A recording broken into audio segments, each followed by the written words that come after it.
नमस्कार दोस्तों। तो कैसे हैं आप सब? मुझे उम्मीद है कि आप लोग अच्छे होंगे। दोस्तों, आज की कहानी शुरू करने से पहले आप लोगों से मेरी एक छोटी सी रिक्वेस्ट है। जो भी मेरी कहानियाँ सुन रहे हैं तो हमारे चैनल को सब्सक्राइब ज़रूर कर लीजिए ताकि आप आगे भी ऐसी ही कहानियाँ सुनते रहें। तो दोस्तों, जल्दी से अपने ईयरफोन्स लगा लीजिए, हम कहानी शुरू करते हैं। दोस्तों, आज की कहानी एक 22 साल की लड़की अन्वी की कहानी है।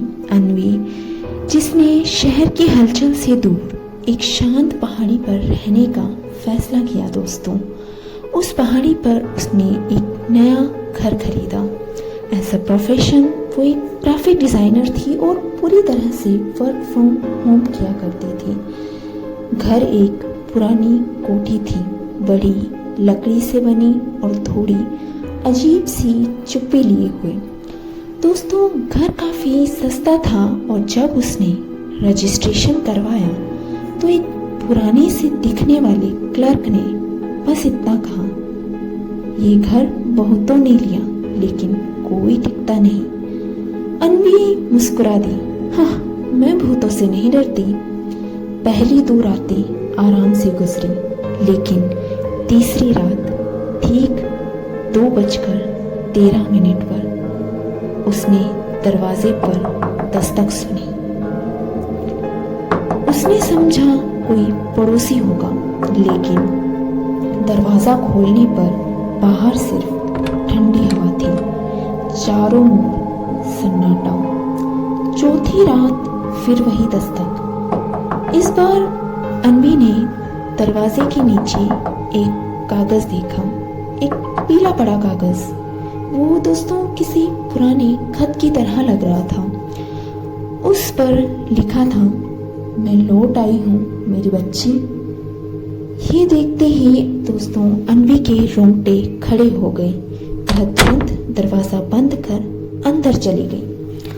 अगली सुबह वह पास की दुकान पर गई और उसने दुकानदार से पूछा तो दुकानदार एक पल के लिए चुप हो गया, लेकिन फिर वो बोले, ये कोठी पहले जया देवी की थी। उनकी बेटी कई साल पहले घर छोड़कर चली गई थी। जया देवी ने मरने तक उसका इंतजार किया। कहते हैं वह हर रात दरवाजे पर बैठती थी, बेटी की दस्तक का इंतजार करती, लेकिन कभी कोई नहीं आया। और फिर एक दिन खुद को उसी कमरे में बंद करके मर गई। अन्वी ने इसे एक किस्मत का मजाक समझकर टाल दिया, लेकिन दोस्तों अब हर रात वो दस्तक आने लगी। हर बार ठीक 2:13 पर, हर बार एक नया पीला खत। तू क्यों नहीं आती मेरी बच्ची? मैंने तेरा कमरा वैसे ही रखा है। क्या तुझे माँ की याद नहीं आती? ये सब बातें उस खत में लिखी थी। दोस्तों, अब बात काफ़ी डरावनी हो चली थी। एक रात अन्वी ने अपना कैमरा दरवाजे पर लगाया। उसे लगा दोस्तों कि वो कैमरा अगर यहाँ लगा देगी तो जो भी है वो इस कैमरे में रिकॉर्ड हो जाएगा। ऐसा सोचकर और कैमरा लगाकर वो सोने चली गई। अगली सुबह उसने फुटेज चेक की। स्क्रीन पर कुछ नहीं दिखा, लेकिन बैकग्राउंड में हल्की सी फुसफुसाहट थी। अन्वी। उस रात उसे एक सपना आया दोस्तों। एक बूढ़ी औरत झुर्रीदार चेहरा लिए हुए सफेद साड़ी में एक कमरे में बैठी है, लोरी गा रही है। कमरे में दीवार पर लगी तस्वीर में वही औरत किसी बच्ची के साथ मुस्कुरा रही है। दोस्तों, वो बच्ची हूबहू अन्वी जैसी लग रही थी। डर के मारे अन्वी ने वह कमरा खंगाला जो अब तक उसने कभी खोला ही नहीं था। कोठी का पुराना स्टोर रूम। जब वह वहाँ स्टोर रूम में गई तो उसने फर्नीचर के बीच एक छोटा सा पेंटिंग फ्रेम मिला। उस फ्रेम में एक बूढ़ी औरत की तस्वीर थी और उसके पास में एक काले रंग की छोटी फ्रॉक पहनी बच्ची। चेहरा फिर से बिल्कुल वही। जी हाँ दोस्तों, वो चेहरा अन्वी का ही था।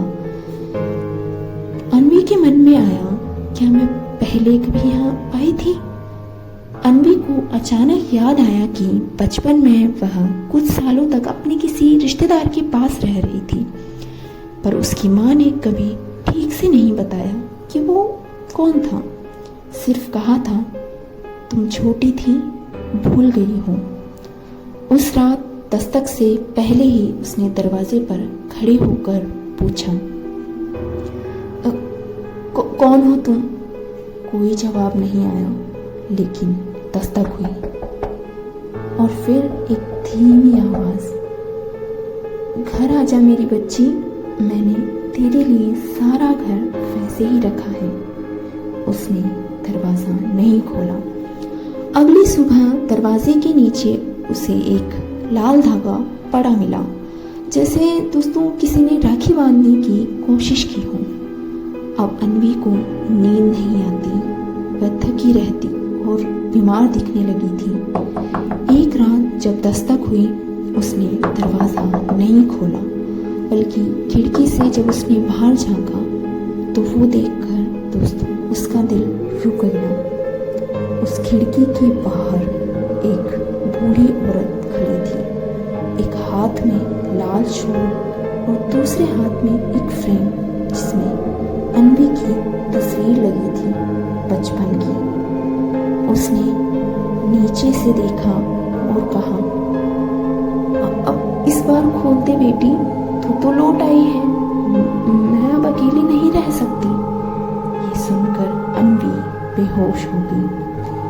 सुबह जब दोस्तों आँख खुली तो सब वैसा ही था, सिवाय एक चीज़ की, दरवाज़ा अब अंदर से खुला हुआ था। अब इसके आगे क्या हुआ ये दोस्तों एक राज रह गया। तो दोस्तों ये थी आज की कहानी। तो आपको कैसी लगी मुझे कमेंट करके ज़रूर बताइएगा। मुझे उम्मीद है कि आपको कहानी अच्छी लगी होगी। तब तक अपना ख्याल रखिए, सुरक्षित रहिए। मैं दोबारा लौटती हूँ एक नई कहानी के साथ।